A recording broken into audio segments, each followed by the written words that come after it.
आज सोलापुरातील जिल्हा पंतनू परिवारातील 5वे वंशज 5वी पिढी असलेल्या वेदमूर्ती श्रीनिवास जिल्हा यांनी काशी विद्यापीठ येथे विद्या शिकून त्यानंतर नाणेज येथील रत्नागिरी धाम येथील जगद्गुरू रामानंदाचार्य पीठ इथे शिक्षण घेऊन तो सोलापुरात आल्यानंतर सन्माननीय नरेंद्रजी मोदी उत्तर प्रदेशचे मुख्यमंत्री योगी आदित्यनाथजी यांच्या माध्यमातून साऊथ आफ्रिका येथील लायबेरिया मोनोरिया येथे हिंदू धर्म प्रचार प्रसारासाठी धर्माचरण त्याची नियुक्ती झाली।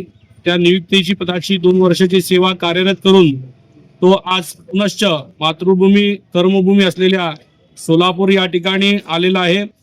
पुत्र व्हावा ईसा गुंडा त्याच्या त्रिलोकी झेंडा या उक्तीने तो जिल्हा परिवाराचा माझा पुत्र म्हणून त्रिलोकी झेंडा मिरवून अटकेपार झेंडा त्यांनी फडकावून आलेला आहे।